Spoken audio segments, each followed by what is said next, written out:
Welcome back to the Ice Pass Sports Podcast. I'm Griff. And I'm Matt. And today we're going to be going over our fantasy football sleepers in redraft leagues going into the season. Guys that, aren't really being talked about at the top of people's rankings that could really outperform their ADP. And guys that we really think might have strong seasons. Let's just jump right into it. We're coming to you on only an audio format this week, but next week we should be back to the video if you were watching on YouTube. If not, then nothing's out of the ordinary except maybe our mic quality. Let's jump in. I'm going to start with some honorable mentions, just a couple quarterbacks. We're not going to go too far in depth with the quarterbacks just because... everyone's getting a top 12 quarterback, and they're most likely going to be top 12 for the entire season. So. Yeah, unless you're in a two quarterback league. Yeah. This first guy, Kyler Murray, he's Matthew Berry's ride or die this year. I don't think he's really flying under anybody's radar, but I had him as my quarterback 11 on my rankings. I think he could easily finish as a top 5 finish. I've Kirk Cousins, my quarterback 14, but with those weapons, that offensive line, and that run game that Atlanta's going to have, I think Kirk Cousins could finish with a strong season.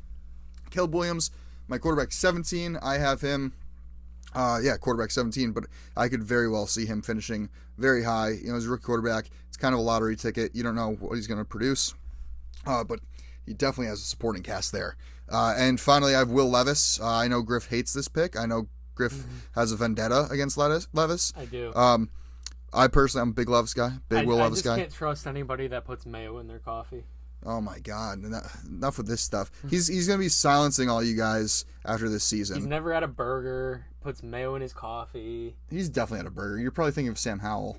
It's one of the UNC. Levis is. He was Kentucky. You're thinking Sam Howell. Yeah. Sam Howell's only ever eaten chicken. Yeah. Which is probably why he's a backup in Seattle. That's pretty on brand. Levis, I like what they're doing over there in Tennessee, bettering the offensive line. You have the Bengals' old OC as their head coach, and he's gotten some good weapons. When Hopkins comes back, he's going to tear the league up. All right, that's enough of my quarterback rant. I have one quarterback to talk about real quick. Oh, okay. He's going as quarterback 29 as a consensus of all the big name draft rankings people: Yahoo, ESPN, CBS, FFC, NFL. RTS Sports and Sleeper. But this guy, Bo Nix, I have a strong feeling for some reason, and I think I might place the bet right after we're done recording here. I have a strong feeling Bo Nix wins Offensive Rookie of the Year. And I do believe he has a big season in Denver and puts up big fantasy numbers. What's his dad, the Hulk? Name him Bo Nix. Can't pronounce more than 2-syllable words. It's okay. I think Bo Nix could be sneaky good for sure. They're going to have an offense under Sean Payton. It's just a matter of who's going to be the guy there. Mm-hmm. Nix showed up in the preseason, and I agree with a lot of what you said. Yeah.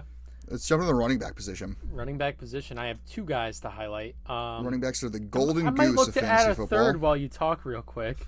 Okay, I can start with my top guy. I try not to, for all of these, or for my running backs and receivers, that is, I tried not to go into anybody, that was in my top 20, just because I wanted to make this worth your while. You don't want to hear me rant about the same guy that 13 other, fantasy football analysts have, recognized. But this one guy, I'm very high on this year, and he just eclipses that 20 mark. He's my running back 19. That's Zamir White. I think Zamir White is going to have a very strong season. I think he could finish as an RB1.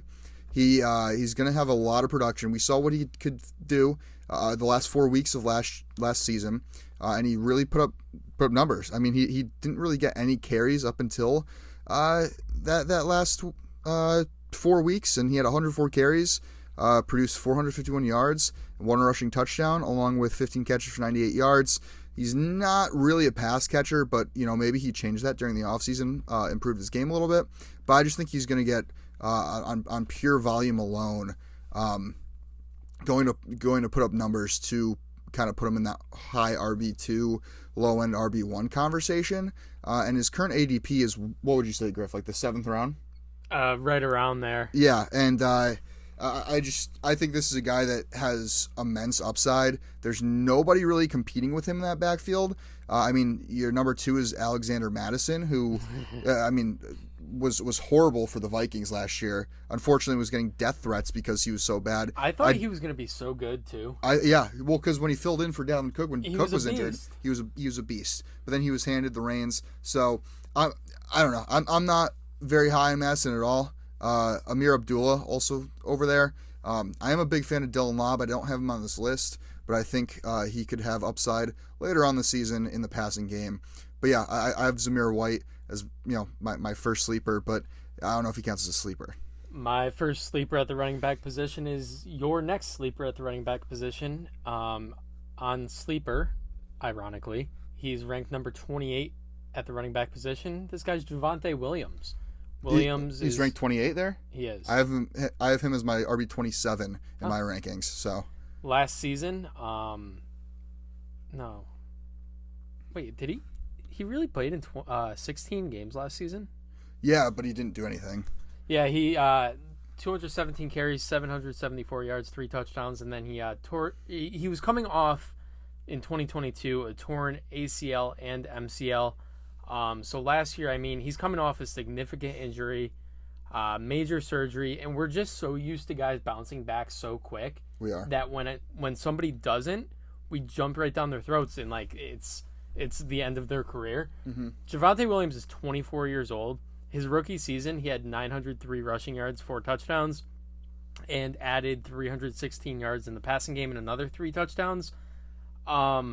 This is a guy that I really see bouncing back big time. And I know a lot of people are talking about the other backs on this team. You've got Jaleel McLaughlin. You've got, I don't even know. They have somebody. Audric Esteem. Yeah. Javonte Williams is the running back 1 on this team. And I really think he's a guy that could finish inside the top 15 in fantasy this season.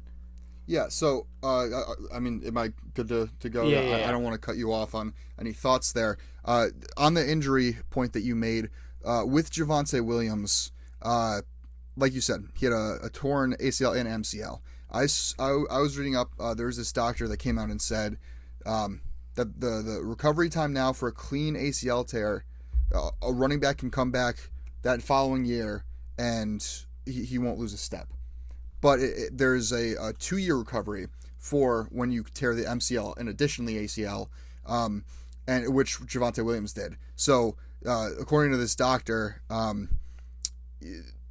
Williams is going to have a big year this year because he's going to go back to playing like he did beforehand. Last year, he was still kind of recovering from that MCL. He was trying to get his explosiveness back, and you're a little more scared to take those cuts. I think having a year under his belt, and being able to strengthen the muscles around that knee, Javonte Williams, from a health perspective, is going to be back to where he was, 2021. Yeah. From a production perspective, you're looking again. Sean Payton's the coach over there in Denver. He's coming from an offense where he was getting Alvin Kamara the ball constantly. I think Javonte Williams is going to be used in Alvin Kamara-like role because that kind of fits his skill set. So I think you're going to see a lot of volume from him in the passing game, and this is a team that's going to be passing a lot. Yeah, I mean, we saw last year he had 47 catches on 58 targets, only 228 yards, added 2 receiving touchdowns. But I mean, I could see him getting close to 70 targets this season, bring in 60 catches, close to 450, 500 on the through in the receiving game. Yeah. I mean, that's good value right there. On top of, I don't know, you look at his production recently. Last season had 217 carries, and that was while splitting a lot of time with Jaleel McLaughlin and once he emerged. And his rookie season, it was while Melvin Gordon was still there. He had 203 carries. So even if it is a split backfield, you could expect to see close to 260 touches out of him. Right. Yeah, and I'm glad you brought up Jaleel McLaughlin because I'm sure a lot of you guys are scratching your head saying, oh, well, you said he's going to get used in a Kamara type role. That seems to fit Jaleel McLaughlin a little more. Javonte Williams coming in the league, I mean, 2021, he was viewed as an every down back. He was viewed as a workhorse back. And I think they did go a little bit by committee last year. But again, Javonte Williams wasn't as explosive as he will be this year. This year he has had that recovery. And Sean Payton has already said that he looks much more explosive, looks like a completely different player than he did last season. So yeah, Javonte Williams is definitely somebody I want to start targeting in my drafts that I just haven't been in the pick range to select yet. Yeah, I think we should expect a big year out of him. Yeah.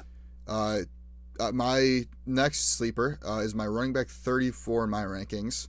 I could see him finishing as a high-end RB3, and that's Gus Edwards. Maybe even low-end RB2, dare I say.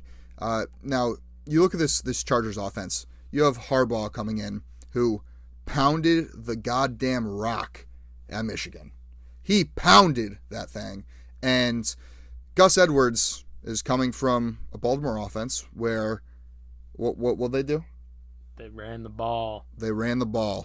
And so I think this is a very similar offense that he's entering now here in L.A. I mean, different quarterbacks, but the Basically Chargers, the same coach. Yeah, Chargers don't have anybody else. I mean, yeah, their next best guy is J.K. Dobbins, who has had like 3 season-ending injuries in a row. And even if Dobbins is healthy, he is not at all the same player he was when he was brought into the league, when he was drafted. Totally agree. Gus Edwards, in my opinion, is the RB1 here. Now, this is a guy that had 198 carries last year. I think we can see an increase by 30, 40, dare I say 50 carries in this Chargers offense. But in those 198 carries, he had 810 yards and 13 touchdowns. He wasn't involved in the passing game because that's not his style of game. That's not how he plays. But I think he is fairly touchdown dependent, but I think he is going to see a lot of touchdowns because, I mean, this offense is going to be dink and dunk. Herbert's going to be throwing a lot of short and intermediate passes. They're going to get through the goal line, and they're going to pound the rock. And I think Gus Edwards is going to be the main beneficiary of this. And I think from where he's going right now in drafts, I'd say, the 11th round-ish. I think that's incredible value. I agree. My next guy is, once again, your next guy. Coming in at running back 43 on Sleeper, we've got Chuba Hubbard. Chuba Hubbard, I mean, listen, last season we saw what he did. Once he took over that backfield, 238 carries, 902 yards, 5 touchdowns on the ground. Also brought in 39 catches for 233 yards. No touchdowns through the air, but it came out this morning that Jonathan Brooks is going to miss at least the first 4 games. He was placed on the PUP list, which that means it's Chuba Hubbard's backfield. And even when Jonathan Brooks comes back from injury, it's been so long since he's played football, he's not going to jump right into a starting role. Chuba Hubbard, this is kind of his job to lose. While he's been there, he's been pretty consistent. 2022, he got 95 carries for 466 yards, almost 5 yards a carry. And his rookie season even had 172 carries, 612 yards, 5 touchdowns. I mean, that was the season CMC ended up getting traded, but yeah. So I agree with most of what you said. So I have Chuba as my running back 37. But I think if you're drafting him, you were getting a solidified, bona fide running back 3 at his floor at, whatever round you're getting Chuba Hubbard in. Definitely later in your drafts. But the thing with Chuba, you just listed off his stats. Aside from, 2022, he's been very, very lackluster. He has not impressed me. He has not been, this explosive, dynamic player that we saw at Oklahoma State. I think he's just been very middle of the pack, but he's gotten the volume where he's been, decent in fantasy. I think that's no different this year. I think Jonathan Brooks, like you said, out the first 4 weeks. I love Brooks as a stash. I think, by week 9, week 10, he will be the RB1 there. I think he will have faded out Chuba Hubbard. But I think, for the first half of the season, Chuba Hubbard is a guaranteed RB3. Yeah. And just if you can tell me, I'm say it's the 12th round and Chuba Hubbard's on the board. If you can get me a RB3 that is, going to be a guaranteed RB3, getting me 15, 16 points a week for the first half of the season, I'm taking that in the 12th, 13th round all day. Yeah, I'm totally with you. My next guy actually is my running back 38. He should be higher. I haven't completely adjusted since the roster cuts and Nick Chubb being put on that IR, but it's Jerome Ford. I have him very low just because I thought Chubb was going to be coming back a little earlier. But Ford should be higher than 38. This is a guy that has RB2 upside, high end RB2 upside. He's produced when he's been given the opportunity. This is a guy, he had played 17 games last year, 204 carries, 813 rushing yards, 4 rushing touchdowns, and then 44 catches for 319 yards and 5 touchdowns receiving. A 1,000-yard guy, almost 10 touchdowns. He's behind a very, very good offensive line in Cleveland. Cleveland likes to, rely heavily on the run game. And Chubb's, like I was saying before with the ACL, MCL, this is first year coming back off that. He had an ACL, MCL injury, and I think the same applies to him. I think he's going to be not very explosive. I think he's going to be slow and lumbering this year. So I think Jerome Ford's going to bear a lot more of that workload. And again, if you can get this guy, later in your draft, mid to late in the draft, I think there's tremendous upside. Yeah, I mean, that Chubb injury was one of the nastiest that I've seen. I'm surprised he's even coming back. It was week 1 last year, I believe. Yeah, because Chubb had, what was that? Or was it week 2? I think it was week 2, yeah, because he played 2 games, 28 carries, 170 yards. Yeah, so it was week 2. Yeah. I mean, it looked like his leg snapped in half. It was disgusting. But yeah, I love Jerome Ford this year. Like you said, high-end RB2 ceiling, I think. Would not be surprised if he maintains the quote-unquote starting role for the entire season. Yeah. Kind of ease Chubb back into it. And, it kind of 1A, 1B situation where I think Jerome Ford's going to end up being the 1A. So, I mean, I like him season long, not even just while Chubb's out. Yeah, no, I think Jerome Ford's case is a lot different from Chuba Hubbard's because Hubbard, you have, the first running back taken off, off the draft board in 2024, coming back from an injury he sustained in college. That was a clean ACL tear. Not going to really affect his production too much. Chuba's overtaking of that RB1 spot is imminent. I don't think Ford's is, at least this season. Yeah, that's fair. My next running back, actually my last running back, is Dallas Cowboys' Rico Dowdle. Okay. On Sleeper, he is going as the RB 45 right now. And in 16 games last year, had 89 carries, 361 yards, 2 touchdowns on the ground, 4.1 a carry. Very effective with his touches. But, I don't have a lot of faith in Zeke returning to form. I have a feeling that Zeke will get the early down touches, and Rico Dowdle is going to get all of the work in the receiving game. He's going to get the third down carries, and he's got the big playability that I don't think Zeke really has anymore. So, I mean, Dowdle coming into his, I guess it's his third season. Did he not play in 2021? I guess not. And he didn't get a touch in 2022. I mean, last year was really the first we saw of him because they had Tony Pollard, they had Zeke. Yeah. He was kind of the RB3 there and just didn't do anything. I think his 5 games played were either on special teams or going in for a kneel. But I expect pretty big things out of Rico Dowdle. I could see him finishing as a high-end RB3 to end the season. Once they figure out what's going on with that offense, I guess we'll really see what Zeke could do going into this season, returning to Dallas. I'm very low on Zeke, and I don't expect big things out of him. So I give the edge to Dowdle in this offense, and it's going to be a solid offense, especially that CeeDee Lamb is officially re-signed.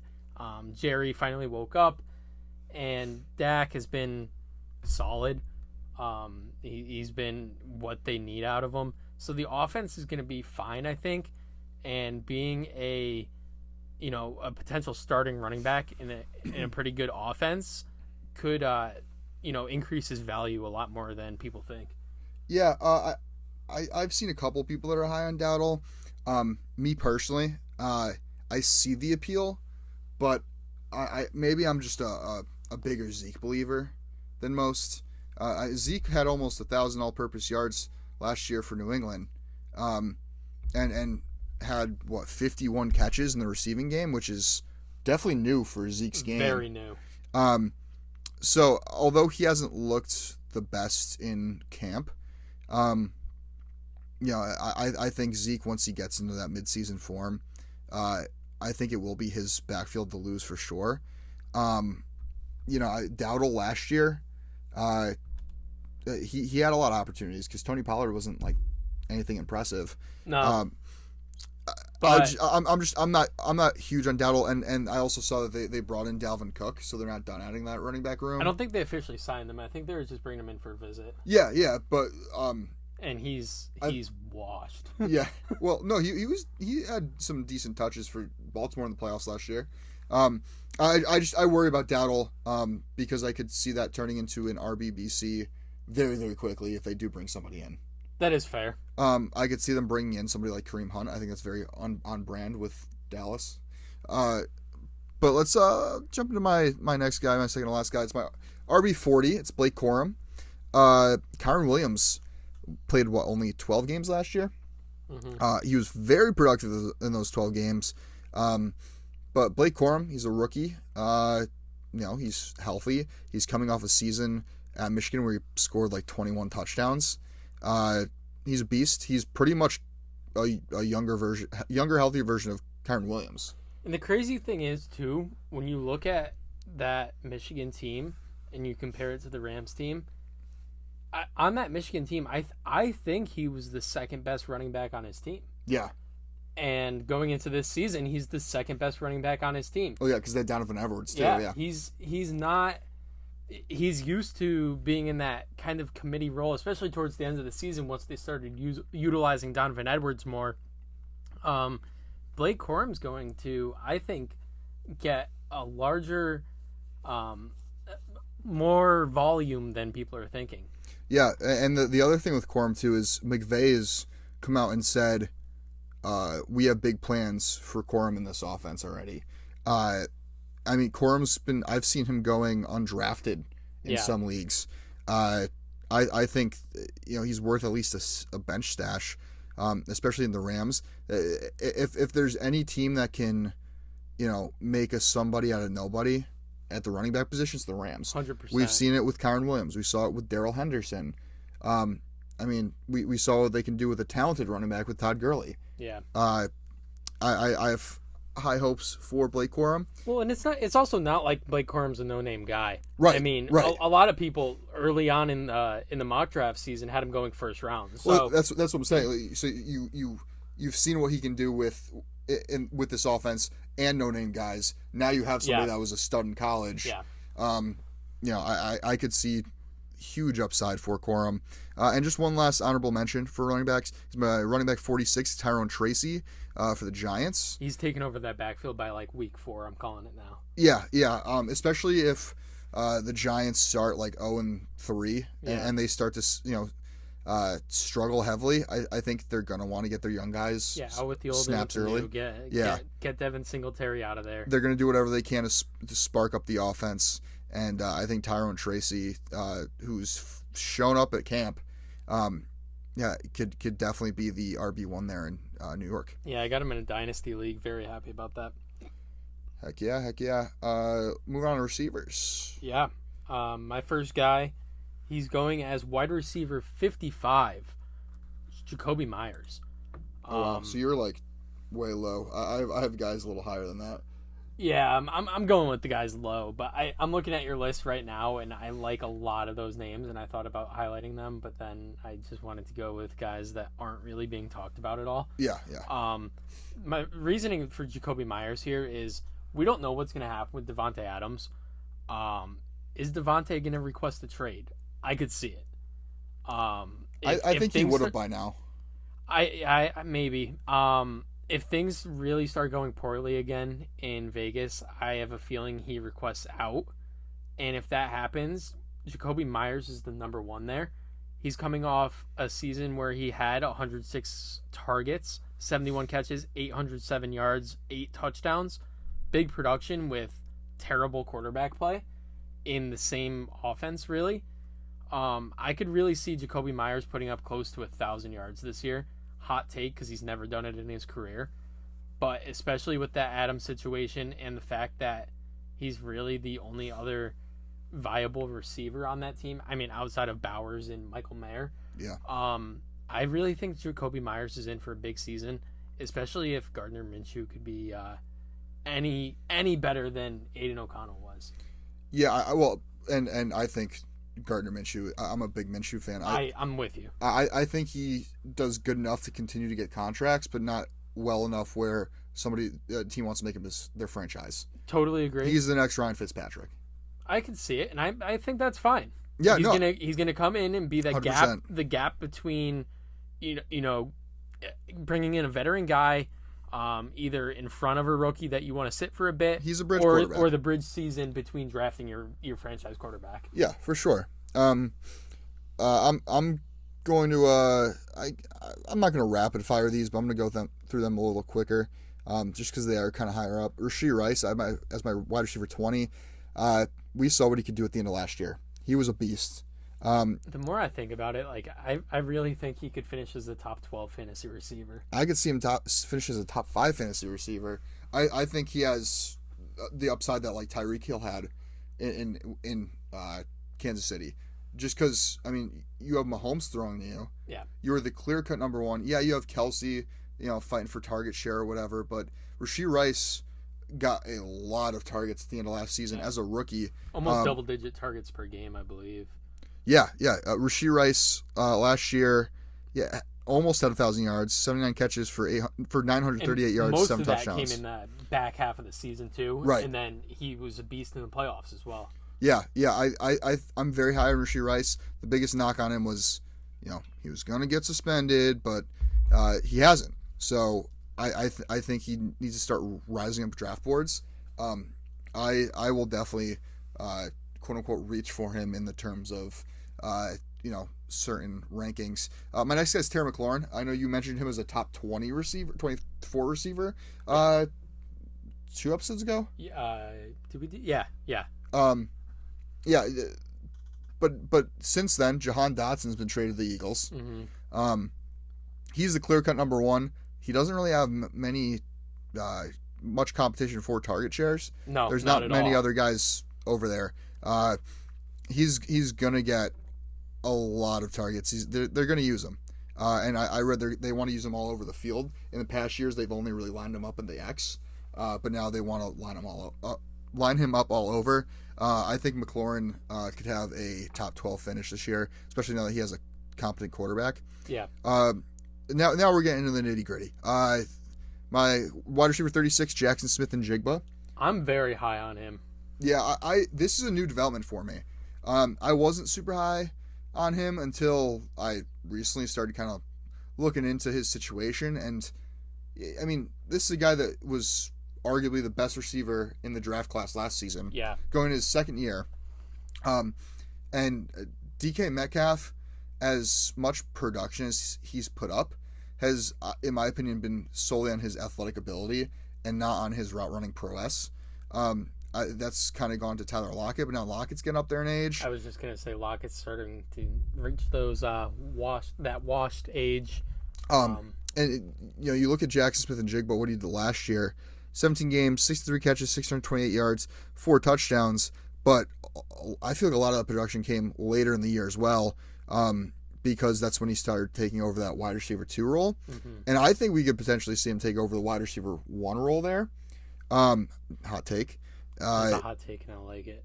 I've never been the biggest DK guy, so. Yeah, no, I don't think DK has developed his game enough as a route runner, to maintain that wide receiver 1 status, especially when you have such a talented route runner in Jackson Smith-Njigba that is also an athlete. Well, and also the fact when he was at Ohio State with Garrett Wilson and Chris Olave. Yeah. I mean, that's just a stacked wide receiver room to begin with. Yeah, right. But a lot of people. And Marvin Harrison Jr. Yeah. A lot of people really thought that JSN was the best of that bunch. Yeah. And he showed it. It was at the Rose Bowl. His senior season, the Rose Bowl. Oh, is that where he went off? Yeah. I think he had 3 touchdowns and just showed his ability, and that's where I became a huge JSN fan. I went to an Ohio State game that year, and they blew the doors off of Michigan State. But he's a lot of fun to watch. He's very explosive, and like you said, he's just a great route runner. Yeah. I want to talk about this next guy before you jump into that guy, because I like both these guys. I like them both a lot. I'm with you. So my next guy is my wide receiver 40. It's Keon Coleman, rookie receiver for Buffalo. He's going to get volume. Yeah. He's going to get pure volume. And he's great with the jump balls.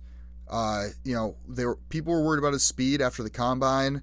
The speed he recorded in testing is not his playing speed. His playing speed's a lot faster on the field. You watch film, and he can get separation. I think that's the biggest thing when looking at a receiver coming into the league, is how much separation they can get.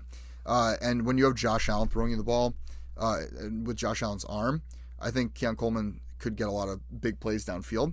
I think Coleman I'm pretty sure he will be the number 1 in that offense by the end of the season. I think this is a guy with wide receiver 3 upside. Yeah, and I'm going to talk about his teammate, who I think has a lot of wide receiver 3 upside as well. Finished the season very strong. Towards the end of the season, 6 catches, 92 yards, 4 catches, 115, 6 catches, 105. Ended off with over 600 yards and only 2 touchdowns. Khalil Shakir, ranked wide receiver 53. I snagged him last night in a draft in I think like the 13th round. Another guy where there's not a ton of the sexy names on paper in that wide receiver room. Yeah. But at the end of the day, you have Josh Allen throwing you the ball.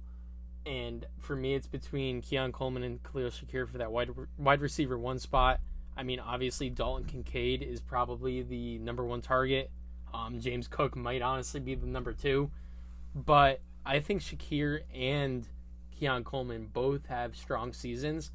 You can't count out Josh Allen. Yeah, these guys are both going to get looks. I'm a big fan of Shakir. And like you were listing off his stats towards the end of the season, he was Josh Allen's favorite target at the end of the season last year. I remember, did they play on Thanksgiving last year? They did, I believe. What did he do? I remember him having a solid game on Thanksgiving. What week was Thanksgiving? Probably week 12 or 14 or... No.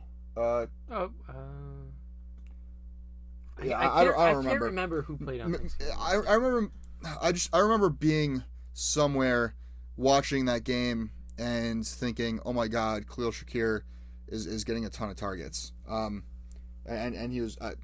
it doesn't matter. But Shakir was his favorite target at the end of the season. Stephon Diggs was really faded out in favor of Shakir. And I am a big fan of Shakir. I didn't want to add him on my list too because I already had Keon Coleman. Yeah, that's fair. Next, my wide receiver 44, DeAndre Hopkins. We don't know how long of a timetable he has that he'll be out with his knee injury there. But with Hopkins, this is a risk. This is a big gamble you're taking if you're taking him. Is it going to be a lingering issue for the rest of the year? Or by week 4 or 5, will he be fine? If he is, I think you can get wide receiver 2 value here very, very late. Yeah. He's still D-Hop. Yeah, exactly. As old as he gets, as banged up as he is, as many injuries he comes back from, he's still DeAndre Hopkins, and he's got all the talent in the world. Yeah. Well, 17 games last year, 75 catches, 1,057 yards, 7 touchdowns. Hopkins still at age 31 last year was doing it. and he's 32.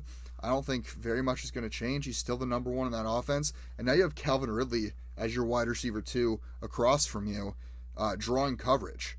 I think that's only going to help D-Hop. Yeah, I was going to say, when's the last time that he had an actual wide receiver 2 alongside him? Yeah, Will Fuller in Houston. Come on. Honestly, that's probably the last time. Yeah. And look at the monster year he had then. Yeah. Yeah, so I think Hopkins has very high upside, but it's a gamble because you don't know with his health. That's fair. My next guy ranked wide receiver 79 on Sleeper. Tread lightly with this one. But Malachi Corley, Jets rookie out of Western Kentucky. Lots of speed. Just a very out of college, like at college, he was just so good at Western Kentucky and kind of flew under the radar. The Jets actually traded up to take him, and they really liked him. And I think he's going to be the wide receiver 3 in this offense. I mean, outside of Garrett Wilson and Mike Williams, who's going to start over him? Alan Lazard? Yeah, well, and Mike Williams probably your deep threat there, right? Yep. And now you have Corley, who is definitely faster than Mike Williams. Mike Williams has a history with injuries. Unfortunately, he does. If or when, whatever you want to go about that, Mike Williams gets hurt.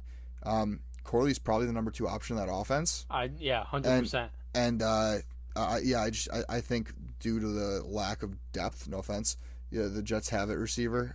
I think Corley could definitely see a lot of playing time. I'm not gonna say early, but eventually. Yeah. Plus, I mean, it goes back to the quarterback position. If he could stay healthy, you have Aaron Rodgers as your quarterback, and Aaron Rodgers loves to spread the love around the offense. He'll throw to anybody and make anybody a good playmaker. So 100%. My next guy, I feel like a lot of people are high on this guy, and I've really warmed up to him as of late. That's Ladd McConkey for the Chargers. He's my wide receiver 48. He very well may end up being the wide receiver 1 on this team. He's probably going to work out of the slot, but Justin Herbert is still quarterbacking that team, even if Harbaugh's the coach. And this is something that I've had to get over. Is I'm low on Herbert just because I don't think this offense is going to be very quarterback friendly. I agree. But like I said before, you're going to have a lot of these dink and dunk passes, a lot of short intermediate passes, and I think you're going to see McConkey working out of the slot a lot, and he's from a PPR standpoint going to get a lot of catches. Yeah. This is a guy I could see getting, eclipsing 80 plus catches this season, and he's going to get some yardage too. He's going to get a couple touchdowns. I could see McConkey having a solid year. He's my wide receiver 48. I think wide receiver 3 upside is around where I'm putting him. I like that. Yeah. You want to go with your next guy? Yeah, my last guy here at the wide receiver position. He's ranked wide receiver 72 on Sleeper, but honestly the number 1 on his team, and already establishing a strong connection with his rookie quarterback. We got Patriots' Demario Douglas. Last season, Douglas emerged. He had a lot of targets, not a lot of catches. 78 targets, 49 catches, 561 yards, no touchdowns. I mean, that quarterback room was an absolute mess, and so was the wide receiver room, and it still is. If you're taking any Patriots wide receiver, and your league's got to be pretty deep to do that, Demario Douglas is a guy that I would 100% take a flyer on. A little undersized, 5'8", 192. But I was watching him play in the preseason, and he looks explosive. And like I said, him and Drake May are building that connection, and I really think he's going to be the wide receiver 1 in that offense. Yeah, I like Demario Douglas definitely right out the gate. I also think Jalen Polk has high upside there. I agree. My last sleeper receiver here is my wide receiver 66. I think you're probably. I don't want to see wide receiver 3 upside. I think wide receiver 4 is probably his ceiling. Yeah. But I think he has a very high floor, and that's Wan'Dale Robinson. Daniel Jones. I'm gonna put this as sweetly as I can. sucks. Yeah, no, Daniel Jones, he has not looked good. If he can turn it around, that's great news for Wan'Dale Robinson. Even if not, I mean, he's still going to have 10, 12 completions in a game, right? Like, hopefully. 10, 12? Yeah, I mean, that might be pushing a little bit, but yeah, I think a few of them will go to Wan'Dale Robinson. They might be really bad. Yeah, no, I mean, because you have Malik Neighbors now. So, yeah. So that opens up, targets for Wan'Dale because Neighbors going to draw coverage. Is Wan'Dale going to be starting in the slot? I believe so. Yeah, I think their starting three is going to be Neighbors, Slayton, Wan'Dale. And Wan'Dale Robinson, we saw the Giants use him last year. Towards the end of the year, quite a bit. I think he was banged up early on.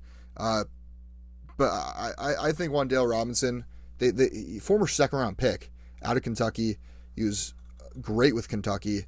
Last year he had 60 catches, 525 yards, 1 touchdown in the receiving game.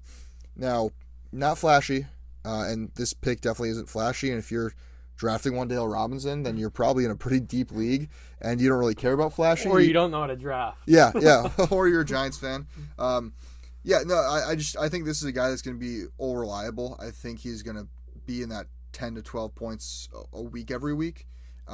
But I don't think you can expect anything huge from him. Just a very consistent kind of mid-end receiver. Yeah. And then we're going on to the tight end position. My goal here is to find this year's Sam Laporta. I think that's everyone's goal. Yeah. And if my predictions are correct here, I think I found them. When you look at Sam Laporta's college stats, right? I'm going to bring out the college numbers because college tight ends, they're just so good. His senior year at Iowa, 58 catches, 657 yards, only 1 touchdown. Whatever. Good in the blocking game. Iowa, good all tight around end factory, yeah. Good all around tight end. Then you look at Kansas State's Ben Sinnott, another second round pick this year by the Washington Commanders. 49 catches, 676 yards, 6 touchdowns. Started off as a fullback. I want to point that out. Did start off as a fullback, so he could block. Yeah. Immediately, he could block, and he really developed as a receiver in that Kansas State offense last year.